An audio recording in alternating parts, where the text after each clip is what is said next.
बंधन से छुड़वा देता है। उसका क्या नाम है, पूजा की विधि क्या है, कृपया अवश्य सुनिए जगत गुरु तत्वदर्शी संत रामपाल जी महाराज के अमृत वचन। भाई बाले वाली जन्म साखी में एक अध्याय है समुद्र की साखी। तो उसमें नानक साहिब जी और बाला और मर्दाना दो उनके सेवक दो हरदम साथ रहते थे। उन्होंने प्रार्थना की, ए गुरुदेव हमें लंका दिखाओ। उनसे कहा कि आंखें बंद करो। आंखें बंद करके खोली तो समुद्र पर खड़े थे किनारे पर। श्री नानक देव जी ने कहा कि तुम मेरे पीछे पीछे वाहिगुरु वाहिगुरु करते हुए आ जाओ। आगे चल पड़े, जैसे पृथ्वी पर चलते ऐसे समुद्र पर चलने लगे। बाला और मर्दाना तो वाहिगुरु वाहिगुरु जप रहे हैं और नानक साहिब जी 2 अक्षर का वो नाम जाप कर रहे हैं, सतनाम। लेकिन उनको विधि नहीं बताई, बोल के सुना दिया। अब बोल के सुनाने से उनको क्या हुआ कि मर्दाना ने सोचा जब गुरुजी जो नाम जाप करे मैं भी वो क्यों ना करूं। वाहिगुरु छोड़कर वो सतनाम जाप करने लग गया 2 अक्षर का, और वो डूबने लग गया।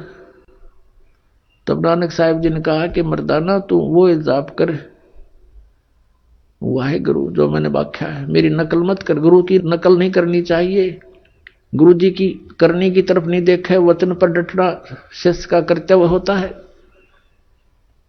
अब फिर उसने वाहिगुरु शुरू किया तो वो फिर जल पर थल की तरह चलने लगा। अब ये झटका क्यों दिया नानक साहिब जी ने?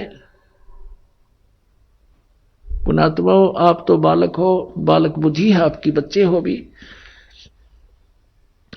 ये इसलिए झटका दिया था कि यदि इस सतनाम का भेद खुल गया 2 अक्षर के का, काल के दूत काल भेजेगा, क्योंकि वो ठीक का समय अभी दूर है। ये है वो ठीक का समय। 1951 से ये ठीक का समय शुरू हुआ है। सोच लो, दास का जन्म हुआ जब से। और उसके बाद भारतवर्ष, आज शिक्षा हुई भारतवर्ष में, और एकदम शिक्षा की बाढ़ सी आ गई। और शिक्षा बिना हम इन सदग्रंथों को देख नहीं सकते, समझ नहीं सकते।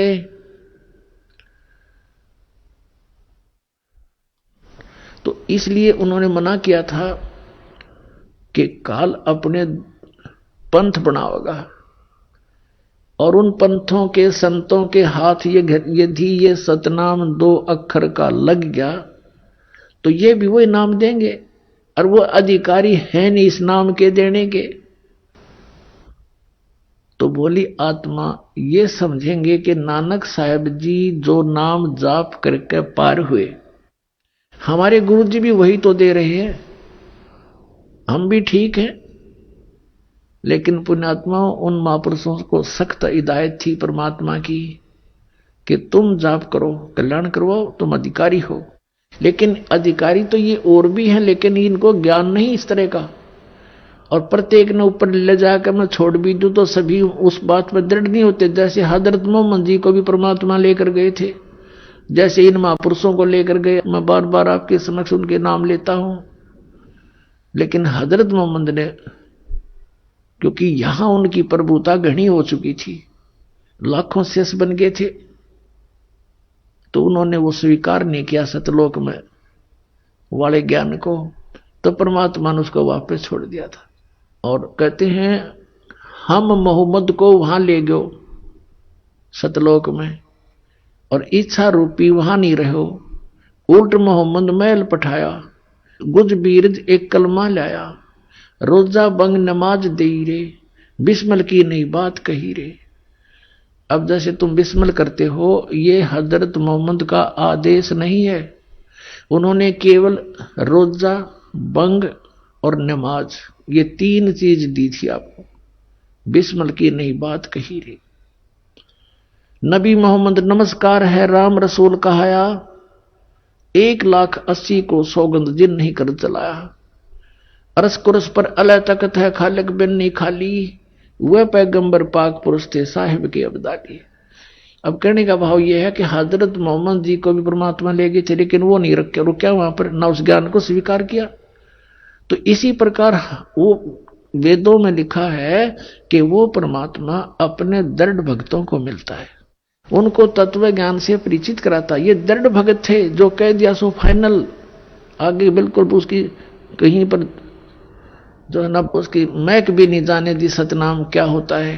तो पुण्यात्माओं, अगर आज ये राधा स्वामी, धन सतगुरु, जय गुरुदेव, ये सच्चा सौदा सिरसा वाले और ठाकुर जी वाले यानी शिवदयाल जी के जो ब्रांच हैं, ये भी ये सतनाम का नाम देते, गुरु ग्रंथ साहिब देखो पढ़ा करते, क्योंकि इन्हीं सिख धर्म से निकले हुए ये संत हैं, तो ये भी ये नाम देना शुरू कर देते। तो आज हम कैसे पहचानते इस काल के और दयाल के पंथ को? या दया करी दाता ने उन बच्चों को अपने को सावधान कर दिया कि खबरदार, बिल्कुल नहीं बताओगे किसी को, और उन्होंने दृढ़ता से पालन किया। तो ये झटका देना जरूरी था, ये सार्वजनिक करना भी आवश्यक था कि मैं ये जाप किया करता। अब इसकी जहां जो ये लीला की नानक साहिब जी ने, इसके हमें हानि भी हुई लेकिन लाभ घना हो गया। हानि क्या हुई कि जैसे नानक साहिब जी ने अपनी अमृतवाणी में ये मंत्र लिखा था, तो उस मर्दाना वाली घटना से परिचित हो गए। आने वाले गुरुओं ने ये सख्त जो है ना बैरिगेट ला दिया कि इस दो मंत्र के नाम का हमारे सिख अनुयायियों को ये कहीं पढ़ने को भी नहीं मिलना चाहिए, नहीं तो कहीं कोई इनका जाप कर लेगा तो गुरुदेव की आज्ञा की अवहेलना हो जाएगी और वही हानि हो जाएगी जैसे मर्दाना को होगी थी, डूबने लग गया था। तो अब उन्होंने इस दृष्टिकोण से गुरु ग्रंथ साहिब में वो वाणी कति निकाल दी। फिर परमात्मा ने दया करी कि मालूम था ये तो महापुरुष थे, नानक साहिब जी को मालूम था कि यह गड़बड़ ऐसे भी होगी, तो उन्होंने फिर एक वाणी लिखी, प्राण संगली बनाई अलग से। उस प्राण संगली के अंदर नानक साहिब जी ने पूरा भेद दे रखा है श्वास के सिमरण का। इस 2 अक्षर के मंत्र कति क्लियर लिखे थे उसमें भी, और उसके लिए प्राण संगली को लिखकर, अब प्राण संगली के अंदर एक भूमिका है, उसमें स्पष्ट लिखा उन महापुरुषों ने जिन्होंने प्राण संगली को छपवाया है कि ये प्राण संगली नानक साहिब जी ने सिंगल द्वीप का एक राजा था शिवनाभ नाम का, शिवनाभ, उसके वहां बैठकर रचना की थी, उसको सुनाई थी, उसने स्वीकार की थी और उसको कहा, नानक साहिब जी ने कहा है कि ये प्राण संगली मेरी देह है, मेरा स्थूल शरीर है और ये संसार से पार होने का एक पुल है। ओए होए, ये संसार से पार होने का एक पुल है, इसने संभाल के रखना, इसको रखने का अधिकारी तू ही है, इस 3 लोक में दूसरा नहीं है। कहने का भाव उनका ये था कि ये मैंने जो अपना अनुभव इसमें लिख दिया तो ये समझो मैं ही हूं, और जैसा मेरा आदर करते हो ऐसा इसका आदर करना। और कहने का भाव ये नहीं था कि इसी को मत्था टेकते रहना, इसमें लिखा ऐसे करना नहीं। उसका उद्देश्य यह था कि इसको श्रद्धा से रखना, आम आदमी को मत देना कि अनादर कर देंगे, किसी के गलत के हाथ लग जाएगा। तो फिर उन्होंने ये भी लिखा है कि फिर मेरा कोई सिख आवेगा और इसको दे देना। तो क्या हुआ इतिहास में थोड़ा दिखा देता हूं आपको। तो फिर क्या हुआ थोड़ा मौखिक बताता हूं, फिर आसानी से समझ में आओगे। तो क्या हुआ, 5वें गुरु अर्जन देव जी हुए सिख समाज में। तो उन्होंने सोचा कि भाई सब महापुरुषों की वाणी इकट्ठी कर दूं और इसको एक आदरणीय ग्रंथ बना के इसके पठन पाठन के लिए इसका प्रचलन करना था। उसने प्रेरणा उन्हीं महापुरुषों की थी। तो उन्होंने सब वाणी इकट्ठी की, जिसके पास भी नानक साहिब जी की वाणी थी। तो उनको पता चला कि ऐसे ऐसे एक शिवनाभ राजा के पास नानक साहिब जी की बहुत अनमोल ग्रंथ रखा है। तो उसके पास भेजा, उसका पोता था उस समय, पौत्र। पहले उसने मना कर दिया कि मेरे पिताजी को गुरुजी ने मना कर रखा, किसी को देड़ी नहीं है। बड़ा संघर्ष किया कि नहीं देना पड़ेगा, हमारा ग्रंथ है, हमारे गुरुजी का ग्रंथ है, तुम क्यों नहीं दोगे। यानी आखिर में उसने देना पड़ा, उसने दे दिया वो ग्रंथ। गुरु अर्जन देव जी ने उसको पढ़ा, उसमें देखा कि इसमें तो बहुत कुछ लिखा है, उसमें कहां तक लिखा था? दोनों महापुरुषों की गोष्ठी हुई थी, परमेश्वर कबीर जी की और नानक जी की। उसमें स्पष्ट लिखा है, पहले तो प्रथम गोष्ठी में तो नानक साहिब जी समझ नहीं पाए कि ये कबीर धानक ये परमात्मा होगा। तो परमेश्वर जिस भी महापुरुष से मिले हैं, जैसे धर्मदास जी से मिले थे, उसको कहा था, हे महात्मा जी, मैं तो ज्ञान का भूखा हूं, मुझे कहीं ज्ञान मिला नहीं, आप मुझे ज्ञान दो। तो धर्मदास ने कहा था कि ज्ञान का लाभ जब होता गुरु बनाओ। तो धर्मदास जी से कहा परमात्मा ने कि मैं गुरु बनाऊंगा, लेकिन मेरे शंका का समाधान तो कर दो, और आप मुझे चलो शिष्य बना लो, ऐसे ही सुना दो। तो धर्मदास जी ने कहा था कि मैं शिष्य नहीं बनाता, हमारे गुरु जी हैं, उनसे नाम जलाऊंगा मैं। तो ऐसे ही नानक जी को मिले थे बेई नदी पर, उनसे प्रश्नोत्तरी की थी। नानक साहिब जी ने भी यही कहा था कि गुरु बिन मोक्ष नहीं होता, आप गुरु बनाओ। परमात्मा ने कहा ठीक है, आपसे बड़ा कौन गुरु हो सकता है मेरा, मैं आपको गुरु बनाता हूं, मुझे ज्ञान बताओ, मेरे प्रश्नों का उत्तर दो, समाधान करो। तो ये प्रश्नोत्तरी हुई थी। तो परमात्मा ने उनसे प्रश्न किया था, क्योंकि नानक साहिब जी का जन्म पवित्र हिंदू धर्म में हुआ था। कालूराम मेहता खत्री ये इनके पूज्य पिताजी थे, और नानक साहिब जी को एक ब्रजलाल नाम के पांडा पढ़ाने आया करता था, गीता पढ़ाता था ब्राह्मण। और श्री कृष्ण जी और विष्णु जी को, शंकर भगवान को ये अपना प्रिय इष्ट मानते थे, गीता जी को सही मानते थे। तो गीता जी के अंदर प्रमाण बताए पर नानक साहिब जी को कबीर साहब ने कि ऐसे ऐसे लिखा है। वो तो कहता मेरा जन्म मृत्यु होती है, वो सारी रेफरेंस दिए उसको।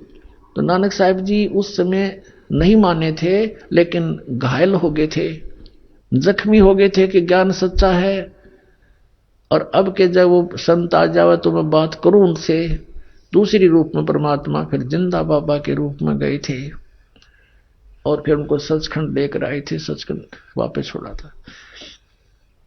अब कहने का भाव ये है कि इस प्राण संगली के अंदर पूरा विवरण था कि नानक साहिब जी ने कबीर परमेश्वर जी को अपना गुरु स्वीकार किया हुआ था। पहले तो क्या देखा अर्जुन देव जी ने कि इसमें तो सारा वो क्लियर लिख रखा है कि कबीर जी इनके गुरु थे। फिर क्लियर लिख रखा है ये मंत्र, 2 अक्षर का मंत्र जो बिल्कुल नानक साहब ने मना कर रखा है। तो उसको उन्होंने, उस प्राण संगली को, जिसको नानक साहब जी कह रहे थे मेरा शरीर है, मुझे ही समझ लो, अगर किसी को नष्ट कर दिया तो मुझे नष्ट कर दिया तुमने। लेकिन उस आज्ञा को देखते हुए कि जो इंसिडेंट मर्दाना के साथ हुआ था कि उसने सतनाम के 2 अक्षर का नाम जाप कर दिया था, शुरू कर दिया था, और वो डूब गया था। गुरुदेव ने मना कर दिया था कि तूने ये जाप नहीं करना, तो कहीं ये आज्ञा केवल ना हो जाए, इसमें तो सब कुछ लिखा है। इसलिए उस ग्रंथ को, प्राण संगली को जल प्रवाह कर दिया एज इट इज। एक साधु था, एक भगत था, उसने प्रार्थना की महाराज इतना अनमोल ग्रंथ है, मुझे दे दो, मैं अलग रख लूंगा, किसी को नहीं बताऊंगा। तब उस प्रार्थना को स्वीकार करके कह दिया ले जा, निकाल ले जा इसको तू।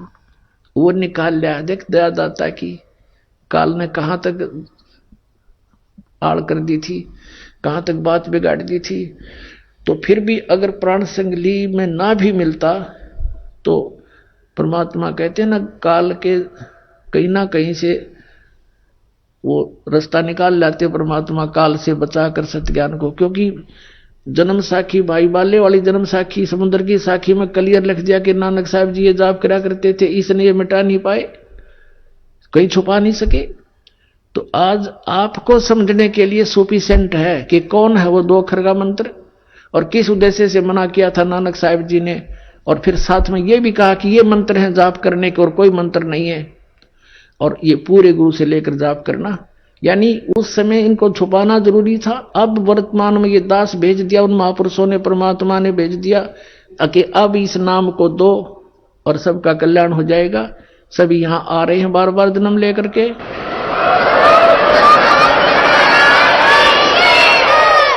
अब दिखाता हूं आपको इतिहास ये प्राण संगली के साथ कैसा हुआ। ये देखिएगा श्री गुरु नानक साहिब की प्राण संगली सटीपन, प्रथम भाग श्री गुरु नानक साहिब विरचित श्री नानक साहब ने अपने कर कमलों से रची है प्राणों का अपूर्व कवच, जो सूरत शब्द योग साधन में अमोघ तारों से रचा हुआ है। आगे देखो ये कहां से छपा है। प्रकाशक है वेलबीडियर प्रिंटिंग वर्क्स, ये 56A/13 मोतीलाल नेहरू रोड इलाहाबाद से। इसके संपादक कौन है ये देखिएगा, ये है श्री संपूर्ण सिंह। श्री संपूर्ण सिंह तरन तारण पंजाब से। इन्होंने इसकी भूमिका में क्या लिखा है देखिएगा। पहले आवश्यक सूचना पढ़ते हैं। गुरु नानक साहिब जी ने यह अपूर्व ग्रंथ प्राण संगली किस अवसर पर सिंगला द्वीप में वहां के परम भक्त राजा शिवनाभ जी को उपदेश करके बख्श दिया और फिर उनकी 5वीं गद्दी के अधिष्ठाता गुरु अर्जन देव जी ने उसे कैसे सिंगला द्वीप से मंगवाया था और किस कारण से उसे गुरु ग्रंथ साहिब के संग्रह से अलग रखा, इसका वर्णन गुरु नानक साहिब के जीवन चरित्र में दूसरी यात्रा के आखिर के हिस्से में और टिप्पणकार के निवेदन में लिखा है। गुरु नानक साहिब ने यह अनमोल ग्रंथ नाम प्राण संगली क्यों रखा? यह तो पक्के तौर पर वही कह सकता है जिसकी गति उनकी सी हो। ओए होए होए, कहते ये क्यों नहीं गुरु ग्रंथ साहिब में प्राण संगली को जोड़ा? इसके विषय में तो वो ही बता सकता है जिसकी गति उनकी सी हो, यानी नानक साहब जैसे महापुरुष होंगे वही बता सकेंगे कि किस कारण से प्राण संगली को गुरु ग्रंथ साहिब मना लिया। तो भी कुछ लखावा उसका उनके उस वचन से होता है जो कि निज मुख से उन्होंने राजा शिवनाभ से कहा। ई ग्रंथ मेरी देह है, मेरा स्थूल रूप है, प्राणों मेरिया का संग्रह कहे कवच है, जगत समुद्र का ई पुल है, जगत से पार करने का इसके अंदर जो मार्ग लिखा है वो समझो पुल है। ई प्राण संगली में तैनू बख्शी है, ये ई अजर वस्तु है, सोते ही जरी है, यानी तू इसके योग्य है, तूने विश्वास किया इसके ऊपर। ई प्राण संगली अमृत प्रवाह है और तेरे ही मुख विखे प्रवेश हुई है, होर 3 लोकां विच इस वस्तु ਨੂੰ संभालता कोई नहीं, ताते प्राणों विखे प्राण संगली रखनी। इस वचन से स्पष्ट होता है कि यह ग्रंथ प्राणों का संग्रह रूप है। ये टिप्पणी करने वाला जो विवेचन करता है वो अपनी सोच बता रहा है। संभव है कि इसको गुरु ग्रंथ साहिब की जिल्द में शामिल न करने की वजह यही हो कि गुरु अर्जन देव जी ने समय अनुसार इसे हरेक छोटे बड़े की दृष्टि में लाना उचित न समझा। अब बहुत कुछ तो यह क्लियर इसने कर दिया इस टिप्पणी करने वाले ने कि हो सकता है इस प्राण संगली को गुरु ग्रंथ साहिब में श्री अर्जुन देव जी ने इसलिए नहीं रखा होगा कि ये नहीं चाहते होंगे कि ये किसी छोटे बड़े की नजर में आवे, इसमें लिखा हुआ वर्णन है। तो फिर इसमें यह भी लिखा है कि ये तो वही बता सकता है कि क्यों नहीं शामिल की गई जो उन्हीं जैसी गति का होगा, उन कैसा ही होगा। तो पुण्यात्मा इसका ये अभिमान ना करना, परमात्मा की दया है आपके ऊपर, इस दास को इस योग्य बनाया कि इन सदग्रंथों को दास समझ रहा अच्छी तरह। इसका यही कारण था कि इसके अंदर ये 2 अक्षर का मंत्र लिखा हुआ था और बहुत अच्छी तरह इसके अंदर इसके सिमरण की विधि भी बता रखी थी। अन्य जो शेष गुरुओं ने, गद्दी नसीनों ने यह समझा कि यदि इस प्राण संगली को as it is Guru Granth Sahib में रख लिया तो सब पढ़ लेंगे, सब जान जाएंगे, जाप करा करेंगे तो गुरुदेव की आज्ञा का उल्लंघन हो जाएगा। फिर आगे दिखाते हैं निवेदन में कमाल कर दिया। ये है निवेदन इसी की। अभी आपने आवश्यक वो पढ़ा था सूचना, अब ये है निवेदन। श्री गुरु नानक साहिब के पंचम स्थान पर श्री गुरु अर्जन देव जी हुए हैं, जिन्होंने गुरबाणी की बीड़ बांधते समय भाई पैड़ा नामी एक शिष्य को सिंगला दीप भेजकर शिवनाभ के पौत्र के पास से ये ग्रंथ मंगवाया था, जिसे किसी कारण विशेष से श्री गुरु ग्रंथ साहिब की बीड़ में रखना उचित न समझकर सर्वथा ही जल प्रवाहित कर दिया था। यानी कति सारा का सारा जल प्रवाह कर दिया था। अब देखो पुण्यात्माओं, जो कि एक परम प्रेमी साधु की अत्यंत प्रार्थना से द्रवीभूत हुए गुरु साहिब के वचन अनुसार जल से निकलवाया और जैसे का तैसा उसे ही बख्शीश कर दिया गया था, जिसका प्रसंग गुरु प्रताप सूरज प्रकाश नामक प्रमाणिक इतिहास के तृतीय राशिगत 32वें अंशों में लिखा है। यानी ऊपर जो लिखा है उसका प्रमाण बताया कि इस इतिहास में लिखा है, ये गुरु प्रताप सूरज प्रकाश नामक कोई प्रमाणिक इतिहास उसमें लिखा, ये ऊपर का हिस्सा। अपना आत्मा इसमें क्या था, वो 2 अक्षर का भेद था इसमें, और एक इसमें फिर भी थोड़ा सा हिंट रह गया एक स्थान पर ओनली, पूरी इस प्राण संगली में एक स्थान पर, और वो इन समझ में ना आई जिन्होंने इसमें रख लिया, बाकी इसमें से निकाल दिए गए क्योंकि ये पूर्ण नहीं है प्राण संगली। इसमें टिप्पणी कारण लिखा है कि एक जगह तो इसके 80 अध्याय लिए हैं, दूसरी जगह इसके 113 अध्याय लिए गए हैं, फिर ये भी संकेत बताया गया कि इसमें 160 अध्याय थे, और अब तक ये केवल 113 ही प्रकाश में है, तो बाकी कहाँ गए, तो वो नहीं लिए गए। इसमें क्या लिया गया वो थोड़ा बताता हूं, वो भी इनको समझ में ना आइयो के अक्षर है। अब ये तो आपने भाग 1 पढ़ाई, भाग 2 दिखाते हैं, ये 2 भागों में लिखी है संपूर्ण सिंह जी ने। ये भाग 2 है और इसमें ये वहीं से प्रकाशित है, ये द्वितीय भाग है इसका। इसके 103 पृष्ठ पर दिखाता हूं आपको, ये देखिए 103 पृष्ठ पे ये प्राण संगली, ये यहां से शुरू होता है, ये राग भैरव है। मेला पहला जहां हो समझो गुरु नानक देव जी के सीधे वचन है।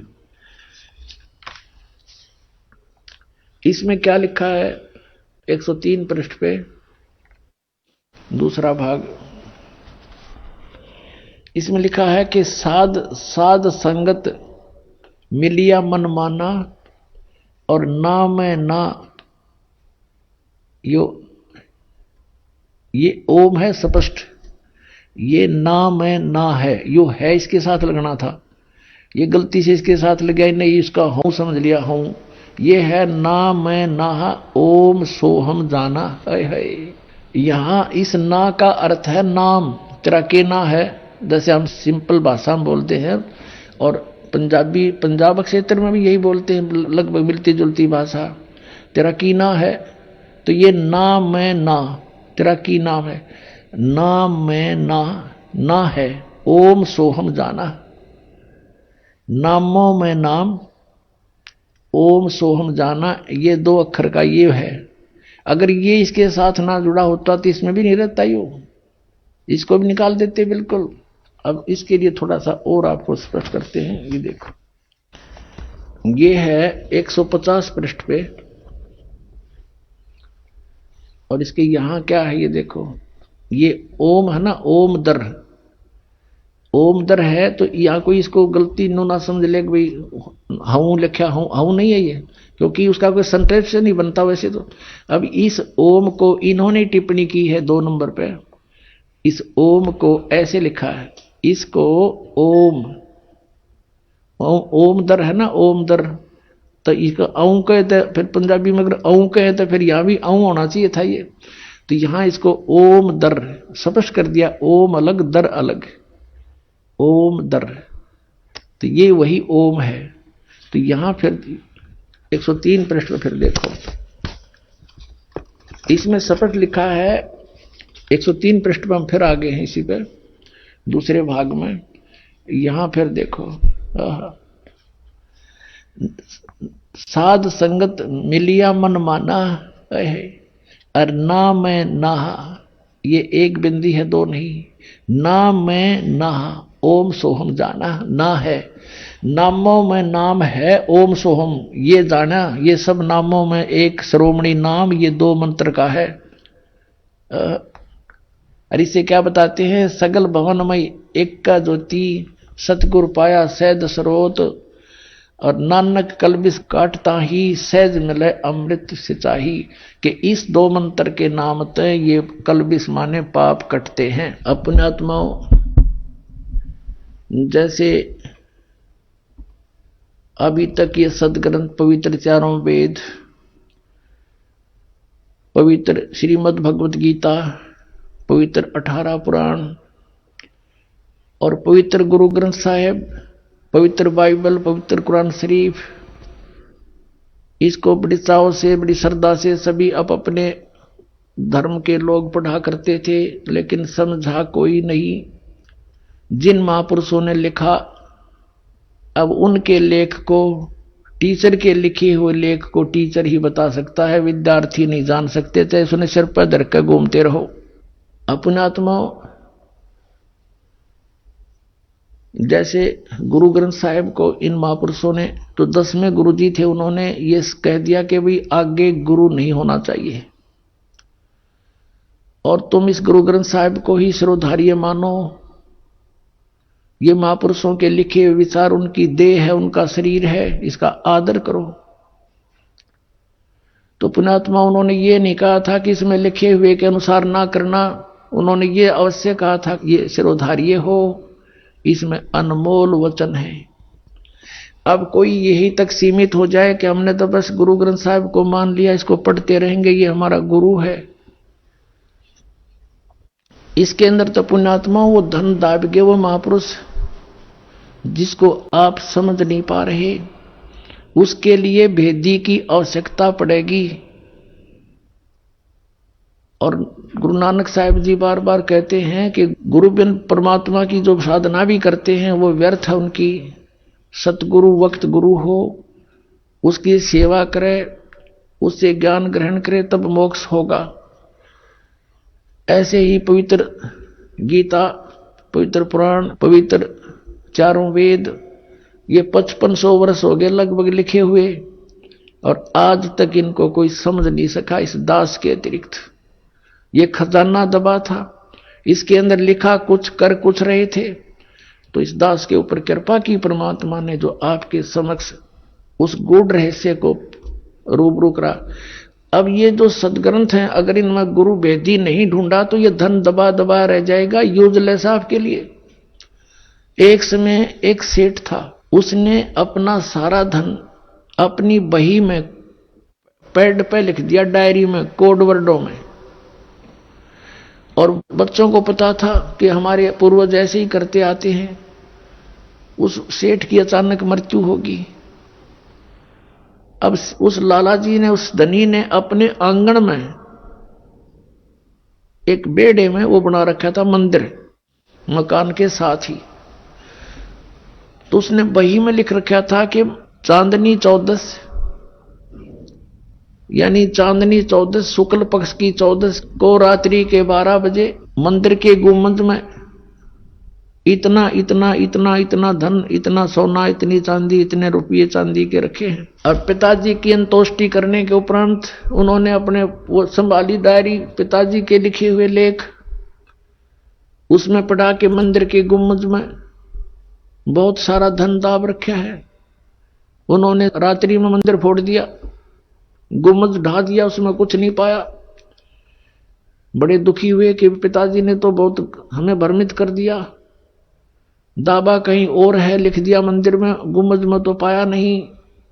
बड़े चिंतित हुए।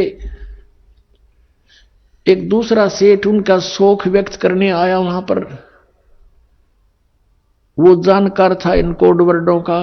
उन्होंने कहा कि अंकल, हमारे पिताजी ने तो हमारे साथ धोखा कर दिया, जहां धन दबा रखा था वो धन हमें वहां पर मिला नहीं, हम तो लुट गए, पिट गए, धन बहुत घना था। तब उस सेठ ने कहा, जो जानकार था, कि दिखाओ बेटा, मुझे दिखाओ, वो डायरी दिखाओ तुम्हारे पिता की लिखी हुई। उन्होंने वो पैड, वो डायरी उनको दे दी। उसने देखा कि रात्रि के 12 बजे और चांदनी 14 और गुम्बज में धन। वो समझ गया, कहा बेटा इस गुम्बज को फिर बनवाओ। मंदिर का गुम्बज एचडी तैयार करवाया। चांदनी 14 आई और उस दिन आकर के उसने उस स्थान पर निशान लगाया जहां चंद्रमा की रोशनी में गुम्बज की छाया थी। आंगन के अंदर वो स्थान था जहां पर धन दबा हुआ था। रात्रि में छाया जहां गुम्बज की जाती थी, वहां निशान लगा दिया कि यहां से खोदो। वो सारा धन पा गया। तो पुण्यात्माओं, ये सदग्रंथ है, ये कोड वर्डों में लिखे हुए हैं, और जब तक इस दास की सहयोग नहीं लोगे आपका धन दबा दबा रह जाएगा। बोलो सतगुरुदेव।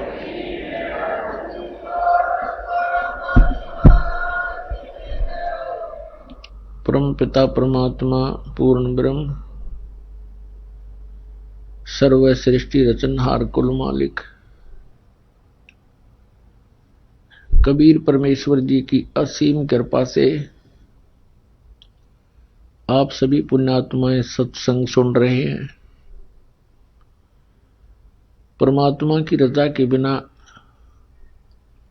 ये शुभ संदेश आप तक नहीं पहुंच सकता, क्योंकि इस काल भगवान ने जिसके लोक में हम रह रहे हैं,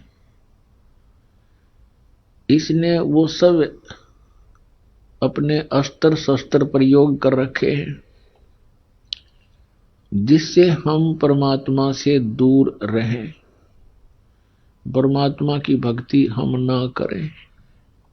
बाकी कुछ भी करो उसमें बड़ा प्रसन्न रहता है। ये मन कौन है? ये काल है, ज्योत निरंजन है, ये उसका एजेंट समझो। ये नहीं चाहता कि ये आत्मा कल्याण करवा जा, ये चाहता है कि ये कोरी बकवाद करे, इन खिलौनों से खेलता हुआ अपना मनुष्य जीवन व्यर्थ कर जाए। बस फिर 83 लाख प्रकार के इन प्राणियों की योनियों में जाने के बाद फिर इस जीव का काल को डर समाप्त हो जाता है कि अब ये कुछ नहीं कर सकता। केवल मनुष्य जीवन के अंदर ही ये परमात्मा की शुद्ध कर सकता है, साधु संत की शरण में जाकर के ये कल्याण करा सकता है। उसके लिए भी इसने व्यवस्था कर रखी है, अपने नकली दूत भेज रखे हैं, कदम कदम पर मिसगाइड करने वाले इस आत्मा को अनगिन संत बना रखे हैं, मार्गदर्शक बना रखे हैं। सन्मार्गदर्शक केवल एक ही आता है, स्वयं परमात्मा आते हैं। समय समय पर फिर वो अपने कोई हंस को अपने से परिचित करके फिर कल्याण की सेवा देते हैं। तो उस समय वो एक होता है सन्मार्ग बताने वाला, अनगिन होते हैं कुमार्ग पर लगाने वाले। तो ये भोली आत्मा भगवान को पहचान नहीं पाते, और असली और नकली संत की पहचान भी ये नहीं कर पाते। इसलिए परमेश्वर ने ये समय दिया है कलयुग का। ये वो प्राइम टाइम है, ये वो शुभ समय है कि ये प्राणी अपना कल्याण करा सकता है और सचखंड जा सकता है। इस समय के लिए परमात्मा ने बहुत इंतजार किया। सतयुग से लेकर आज तक अपनी प्यारी आत्माओं को परमात्मा की आस्था बनाए रखने के लिए उस परमात्मा ने प्रत्येक प्रयत्न किया। जैसे हम देखते हैं कि जिस प्रकार द्रौपदी का चीर बढ़ाया, वो श्री कृष्ण की भगत थी। श्री कृष्ण स्वयं विष्णु अवतार थे, अपनी ही वो महिमा करते हुए विष्णु जी की पूजा कराया करते थे। द्रौपदी विष्णु जी की पूजा करती थी और जब उसके ऊपर आपत्ति आनी थी, उस परमात्मा ने जो हमारा पिता है उसको मालूम था कि इसके ऊपर एक घोर आपत्ति आएगी। उससे पहले स्वयं ही एक साधु रूप बना करके द्रौपदी को मिले जब वो स्नान करने के लिए दरिया पर गई हुई थी, गंगा पर गई हुई थी, और वहां एक लीला की, एक सूरदास की, अंधे महात्मा की, और द्रौपदी ने अपनी साड़ी में से एक कपड़ा फाड़ के दरिया में डाला था, क्योंकि साधु की लंगोटी बह गई थी जल में, वो गहरे जल में खड़ा था शर्म का मारा। उस एक 9 इंच की साड़ी के टुकड़े के बदले में उस परमात्मा ने आशीर्वाद दे दिया, बेटी तने आज मेरी इज्जत रखी है, परमात्मा तेरी इज्जत रखे, तुझे घनाए कपड़ा देवे। जिस समय दुशासन ने द्रौपदी का चीर हरण करना चाहा, उस समय उस आत्मा ने पुकार की अपने इष्ट देव की और गुरु की। गुरु से पुकार की जाती है, श्री कृष्ण के नाम से पुकार की। उसके आत्मा की पुकार कहां जाती है? धर्मराज के दरबार में, जहां इसके संचित कर्म होते हैं। तो वहां जब जाते ही पुकार धर्मराज के दरबार में, वो फाइल खुल जाती है उस आत्मा की। फिर देखता है इसके कोई ऐसे पुण्य है जिसके कारण मैं इसकी मदद करा सकता हूं। उसमें मिला कि इसने एक साधु को कपड़ा दिया था और इसके प्रतिफल में तो बहुत कुछ दिया जा सकता है। तो वहां धर्मराज के दरबार से, वहां से एक उसका रिफ्लेक्शन आया श्री कृष्ण जी के अंदर। श्री कृष्ण जी वहां रुक्मिणी के साथ शतरंज खेल रहे थे अपने घर पे, और उन्होंने अनंत कहा ऐसे हाथ ऊपर न करके। रुक्मिणी ने कहा कि आप शतरंज के अंदर ये अनंत क्यों कह रहे हो? अपने आत्माओं करय करावे साइया, मन में लहर उठा, दादू सिर जीव के आप बगल हो जा। अब वो पुजारण थी विष्णु जी की, श्री कृष्ण उसके गुरुदेव थे, और लीला मालिक ने कैसी की। तो जो द्रौपदी का चीर बढ़ा उसके निमित्त परमात्मा पूर्ण ब्रह्म थे। श्री कृष्ण जी तो केवल वर्क डन दे सकते हैं, और वो वर्क करा दिया परमात्मा ने, पहले उसने शुभ काम करा दिया।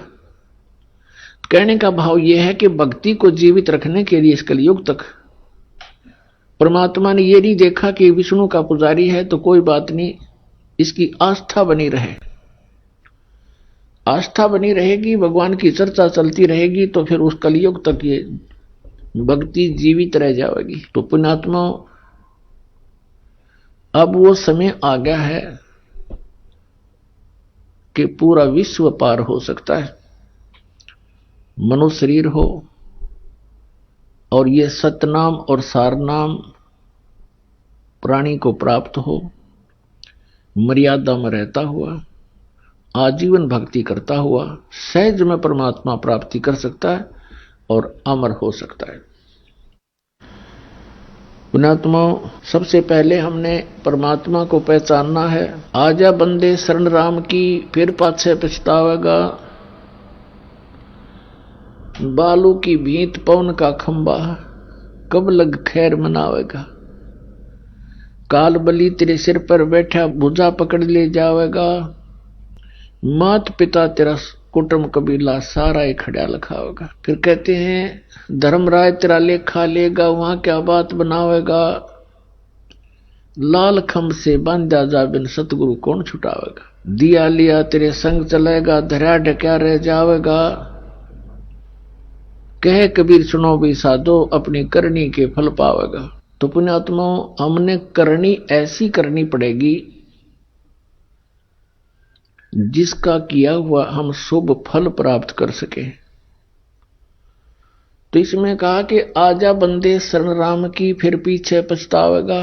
अब कौन से राम की शरण हमने ग्रहण करनी है, ये डिसीजन लेना है। आज सुबह के सत्संग में भी आपको जिक्र किया था यदि हम ब्रह्मा विष्णु महेश की पूजा करते हैं तो ये तीनों नाशवान हैं, इनकी भी जन्म मृत्यु होती है। इसके लिए आपको फिर से एक थोड़ा सा हिंट देते हैं। पुण्यात्मा, ये सच्चाई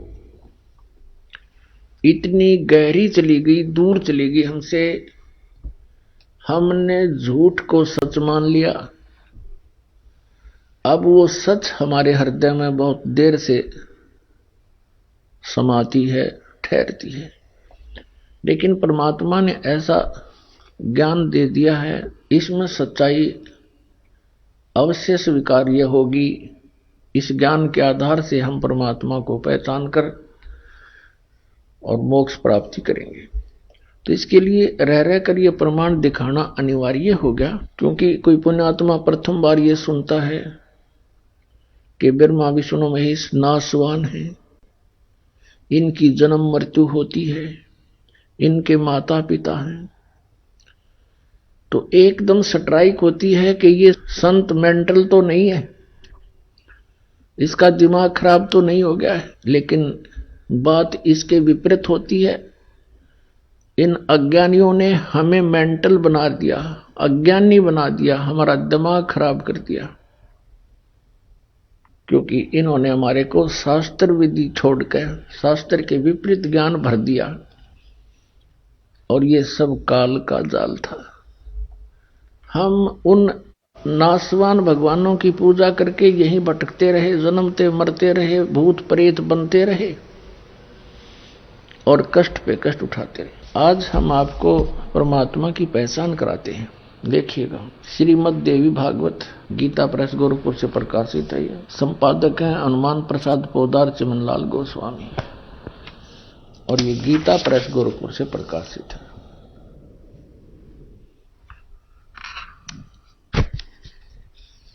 प्रकाशक एवं मुद्रक हैं गीता प्रेस गोरखपुर, गोविंद भवन कार्यालय कोलकाता का संस्थान। ये इनके फैक्स और फोन नंबर। इसके 123 पृष्ठ पर हम ये चंद पंक्ति हैं, इनको पढ़ते हैं। 123 पृष्ठ, ये तीसरा स्कंद। भगवान विष्णु अपनी माता देवी दुर्गा की स्तुति करते हुए ऐसे बोल रहे हैं, तुम शुद्ध स्वरूपा हो, यह सारा संसार तुम्ही से उद्भासित हो रहा है। मैं ब्रह्मा और शंकर हम सभी तुम्हारी कृपा से विद्यमान हैं। हमारा आविर्भाव माने जन्म और तिरोभाव माने मृत्यु हुआ करता है। हमारा जन्म और मृत्यु होता है, केवल तुम ही नत हो, जगत जननी हो, प्रकृति और सनातनी देवी हो। इसमें यह स्पष्ट हो गया कि प्रकृति भी दुर्गा को कहते हैं। जैसे 7वें अध्याय में कहा है गीता में कि मेरी 2 प्रकार की प्रकृति है, एक जीव रूपा तो ये प्रकृति दुर्गा है, बाकी वो 8 प्रकार की जड़ प्रकृति है। भगवान शंकर बोले, देवी यदि महाभाग विष्णु तुम्ही से प्रकट हुए हैं तो उनके बाद उत्पन्न होने वाले ब्रह्मा भी तुम्हारे बालक हुए। अब क्या बताते हैं कि भगवान शंकर कह रहे हैं कि यदि भगवान विष्णु तुम्ही से प्रकट हुए हैं तो उनके बाद उत्पन्न होने वाले ब्रह्मा भी तुम्हारे बालक हुए। फिर मैं तमोगुणी लीला करने वाला शंकर क्या तुम्हारी संतान नहीं हुआ? अर्थात मुझे भी उत्पन्न करने वाली तुम ही हो। सिवे संपूर्ण संसार की सृष्टि करने में तुम बड़ी चतुर हो। इस संसार की सृष्टि स्थिति और संहार करने में तुम्हारे गुण सदा समर्थ हैं। उन्हीं तीनों गुणों से उत्पन्न हम, रजगुण ब्रह्मा, सतगुण विष्णु, तमगुण शिव जी, उन्हीं तीनों गुणों से उत्पन्न हम ब्रह्मा विष्णु एवं शंकर नियमानुसार कार्य में तत्पर है।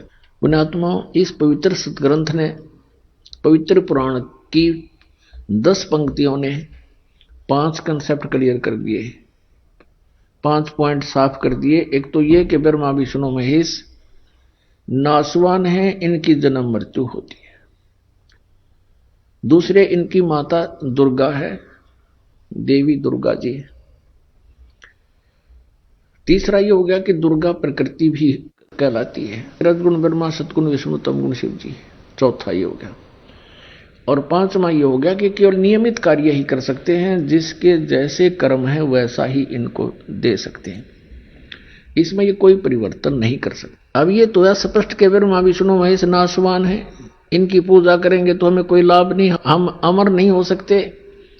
गीता जी अध्याय नंबर 18 के श्लोक नंबर 62 में और गीता जी अध्याय नंबर 15 के श्लोक 4 में कहा है, उस संत से परमात्मा के तत्व ज्ञान को समझने के पश्चात परमेश्वर के उस परम पद की खोज करनी चाहिए जहां जाने के बाद साधक फिर लौटकर कभी संसार में नहीं आते, और जिस परमेश्वर ने सर्व ब्रह्मांडों की रचना की है। और गीता ज्ञानदाता कहता है कि उसी की पूजा करो। यह है 15वें अध्याय का 4थे श्लोक। 18वें अध्याय के 62वें श्लोक में कहा कि अर्जुन तू सर्वभाव से उस परमेश्वर की शरण में जा, उसकी कृपा से तू परम शांति को और सनातन परम धाम को प्राप्त होगा। इससे सिद्ध है कि गीता ज्ञानदाता से अन्य कोई और परम शक्ति है जिसकी साधना करने से जन्म और मरण सदा के लिए समाप्त हो जाता है। अपने विषय में गीता ज्ञानदाता कहता है 2 अध्याय के 12वें श्लोक में, 4थे अध्याय के 5वें और 9वें श्लोक में, गीता अध्याय नंबर 10 के श्लोक नंबर 2 में गीता ज्ञानदाता कहता है मेरे और तेरे अर्जुन बहुत जन्म हो चुके, तू नहीं जानता मैं जानता। तो पुण्यात्माओं, इससे सिद्ध हो गया कि गीता ज्ञानदाता ये ब्रह्म है। 8वें अध्याय के 13वें श्लोक में कहता है ओम इति एकाक्षरम ब्रह्म व्यवहारन माम अनुसमरण ये प्रियाति तजन देहम सयाति परमाम गतिम। मुझ ब्रह्म का केवल एक ओम मंत्र है, इसका उच्चारण करते हुए ये जो सिमरन करता हुआ शरीर त्याग कर जाता है, वो ओम से मिलने वाली जो परम गति है उसको प्राप्त हो जाता है। ओम से परम गति कौन सी प्राप्त होती है? ब्रह्मलोक प्राप्ति होती है, और ओम नाम ब्रह्म का है। इससे ऊपर 2 परमात्मा और हैं ब्रह्म से ऊपर। इस ब्रह्म को सरपुरुष भी कहते हैं, इसको सरब्रह्म भी कहते हैं, ज्योति निरंजन काल भी कहते हैं। गीता जी अध्याय नंबर 15 के श्लोक नंबर 16 में 2 पुरुष बताए, सरपुरुष और अक्षर पुरुष। सरपुरुष तो ये ब्रह्म है, ये 21 ब्रह्मांड का स्वामी है, और अक्षर पुरुष ये 7 संख ब्रह्मांड का प्रभु है, स्वामी है। और ये दोनों ही नाशवान हैं, इनके अंतर्गत जितने प्राणी हैं वो भी नाशवान हैं। जीवित आत्मा किसी की मरती नहीं, ये विषय अलग है, क्योंकि कुत्ते की भी ना मरती हो तो गधे की भी नहीं मरती। गीता जी अध्याय नंबर 15 के श्लोक नंबर 17 में फिर बताया कि उत्तम पुरुष तु अन्य परमात्मा इति उदाहरते है। वह श्रेष्ठ परमात्मा तो प्रभु तो कोई और है, पुरुष तो कोई और है। वो 16वें श्लोक में वर्णित दोनों से अलग है, सरपुरुष और अक्षर पुरुष से भी अन्य है, और वही तीनों लोकों में प्रवेश करके सबका धारण पोषण करता है। वो अव्यय ईश्वर है, वो अविनाशी परमात्मा है। तो पुण्यात्मा, गीता अध्याय नंबर 8 के श्लोक नंबर 1 में अर्जुन ने प्रश्न किया गीता ज्ञानदाता से कि आप जी ने अध्याय नंबर 7 के श्लोक 29 में जिस तत्ब्रह्म के विषय में कहा है कि उस तत्ब्रह्म को जानकर जो व्यक्ति जरा और मरण से छूटने का प्रयत्न करते हैं, जरा मीन वृद्धावस्था, मरण माने मृत्यु, जरा और मरण केवल सतलोक में जाने से समाप्त होती है, सचखंड में। वहां वृद्धावस्था नहीं है। अपने आत्माओं, प्रत्येक सदग्रंथ को हम गहराई से समझेंगे, उसमें बहुत गूढ़ रहस्य है, सांकेतिक शब्द बहुत है। अब जरा मरण क्यों लिखा यहां पर, जन्म मृत्यु क्यों नहीं कहा? जरा मरण का अर्थ है जरा माने वृद्ध अवस्था नहीं है वहां पर, तो इसका मतलब सृष्टि है वहां पर जीवन है, जहां के लिए संकेत किया जाता है सनातन परम धाम का। आइए अब हम उन श्रद्धालुओं के अनुभव जानते हैं जो जगत गुरु तत्वदर्शी संत रामपाल जी महाराज जी से दीक्षा प्राप्त कर चुके हैं तथा उनके द्वारा बताए गए भक्ति मार्ग पर चल रहे हैं। नमस्कार सर। नमस्कार सर। सर क्या नाम है आपका? महेंद्र दास। महेंद्र जी आप कहाँ से हैं? मैं जिला अलीगढ़ यूपी से हूँ। महेंद्र जी, संत रामपाल जी महाराज से आप कब जुड़े? 12/12 सन 2017 में।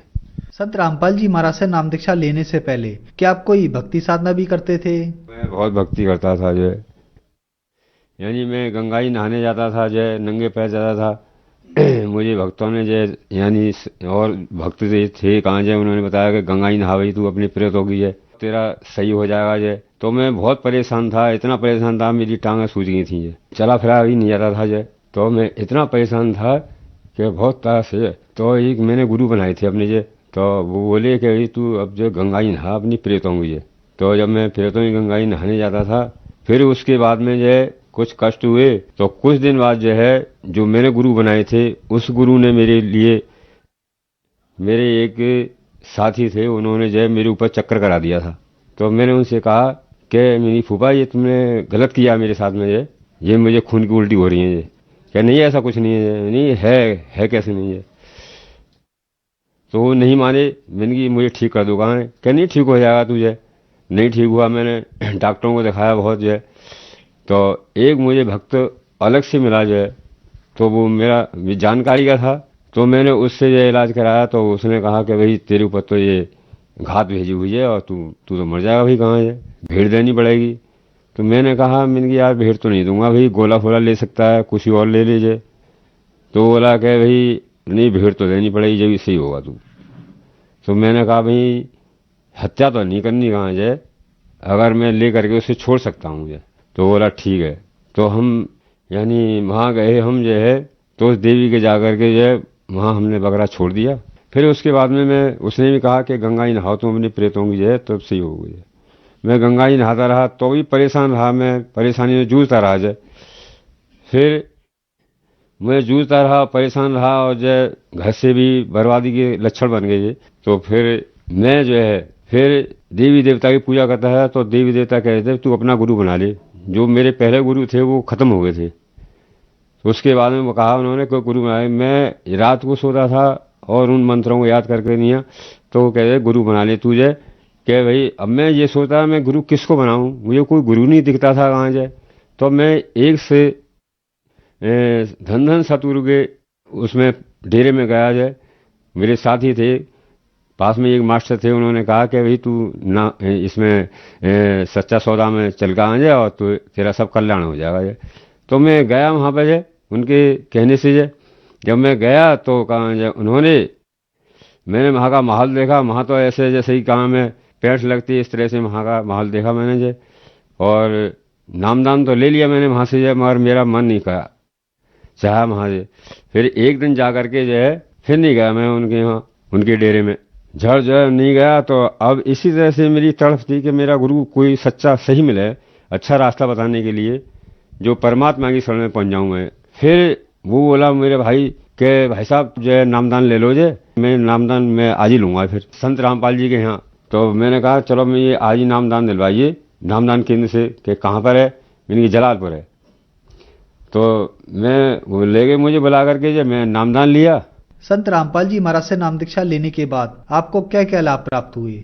हाँ मुझे लाभ हुए है, और जो कि मैं दारू फारू बहुत पीता था जो वो भी मेरी सब छूटी है। दारू इतनी पीता था कि सुबह शाम तक हो जाती थी, और सब मेरे घर वाले मुझसे लड़ते थे, परेशान होते थे मुझसे, कहाँ है कि तुम इतना पैसा बिगाड़ते हो, ये करते हो वो करते हो, जो कमाई इतनी है नहीं, कहाँ से आता है जो। तो झड़ मैंने जो है संत रामपाल जी का नामदान लिया। मैंने जो नामदान लेकर के मेरी सब दारू फारू सब छूट गई। कोई भी आज तक मैंने दारू नहीं पी जे, और न ही मैंने कोई कुछ खाया, ऐसा नशा करता मैं अब जो। मुझे बहुत लाभ मिले हैं। जबकि मेरे कुछ दिन पहले जो हार्ट अटैक की बीमारी हुई थी एकदम मुझे, ये मेरी हार्ट की रिपोर्टें हैं जो, और ये मेडिकल की रिपोर्टें हैं, जो कि मुझे परेशानी थी हार्ट से जो। आंखों तरह अंधेरा हो गया था जो, अंधेरा होकर के मैं एकदम पसीने में नहा गया। पसीने नहा करके मैं कहा मुझे भाई हॉस्पिटल ले चलो कहाँ है, और मेरी हालत ज़्यादा ख़राब है। तो मैं हॉस्पिटल गया। हॉस्पिटल जा करके जो यानी मलकान सिंह हॉस्पिटल गया मैं जो, वो विशेषज्ञ हार्ट का ही यानी डॉक्टर था। डॉक्टर ने यानी चेकअप कराया, चेकअप करा करके देखा कि भाई इसको मेडिकल ले जाइए, जल्दी से जाइए। तो एक रास्ते में नर्सिंग होम पड़ा जाए, जो कि बासड़े डॉक्टर बासड़े है। तो वहाँ दिखाया तो उसने देख करके कह दिया कि मेडिकल ले जाइए, इनको फौरन तुरंत ले जाइए। तो मेडिकल ले गए। मेडिकल में मेरा यानी ट्रीटमेंट शुरू हुआ। शुरू होकर के जो है यानी चेकअप हुआ। चेकअप होकर के डॉक्टरों ने कहा भाई इनकी धड़कन तो बहुत तेज है जो, और क्या होगा, क्या आप इलाज करिए। जो कुछ होगा सब संत रामपाल जी महाराज करेंगे जे।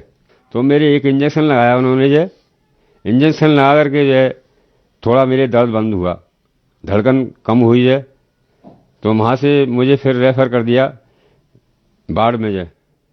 जब बाढ़ में रेफ़र कर दिया तो डॉक्टर ने कहा कुछ दिन 2 दिन बाद कि तुम आना, 2 दिन बाद जो है आज तुम्हारी छुट्टी होती है, छुट्टी करते हैं। तो छुट्टी करके नहीं, मैं मंगलवार दिन गया डॉक्टर के पास जो वार्ड नंबर 14 में। तो उन्होंने कहा कि भाई तुम्हारे तो ऑपरेशन होगा। मैंने कहा ऑपरेशन होगा काय का? कि आपके हार्ट का जो है, जो आपके हार्ट की परेशानी है उसका ऑपरेशन होगा। मैंने कहा कितने पैसे लगेंगे? 1 लाख रुपया भी लग सकता है। मैंने 1 लाख रुपया कैसे लगेगा? तो वो बोले कि भाई उसमें छल्ला पड़ता है, एक जो 2 पड़े या 1 पड़े जो, तो छल्ला पड़ेगा आपके जो है ऑपरेशन होगा। मैंने कहा जी मेरे पास तो 70 पैसे भी नहीं है, तो मैं पहले घर पूछ लेता हूँ जो।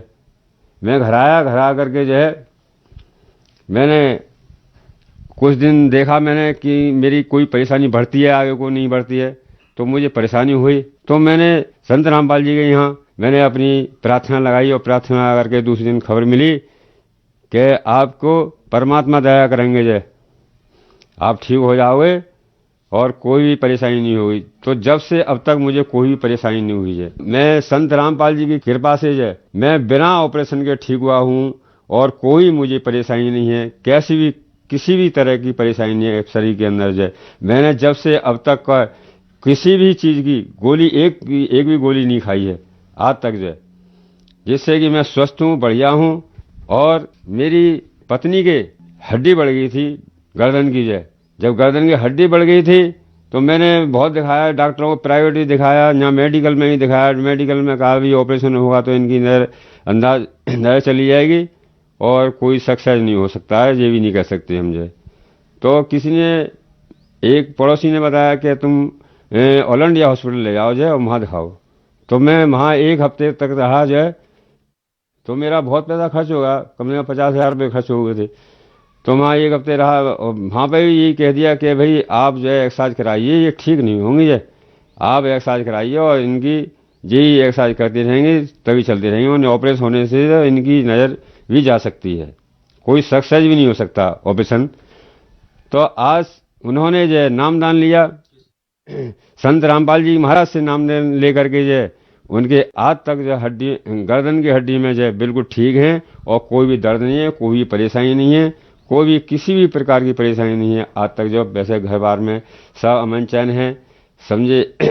मेरा कारोबार भी सही है, पहले मेरे कारोबार से ही परेशान था जो एक पैसे के लिए बैठा रहता था, तो मैं आज जो है बहुत सुखी में हूँ, सही हूँ मैं। सर संत रामपाल जी महाराज से नाम दीक्षा कैसे ली जा सकती है? नाम दीक्षा जो है संत रामपाल जी महाराज से आप सभी बहन भाइयों से अनुरोध है मेरा, सभी से ही, और जो भी बीमारी हैं आपकी सब बीमारियां खत्म होंगी। और संत रामपाल जी महाराज जी से जो भी नामदान हर जिले में खुले हुए हैं और साधना चैनल पर जो है पीली पट्टी चलती है उसमें नंबर दिए हुए हैं, आप उन नंबरों में फ़ोन करिए और फ़ोन करके नामदान केंद्र खुले हुए हैं हर जिले में जो है उनसे नामदान लीजिए और अपना कल्याण कराइए। धन्यवाद सर। साहे।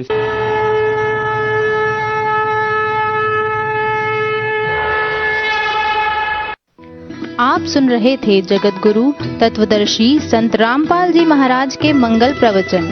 अधिक जानकारी के लिए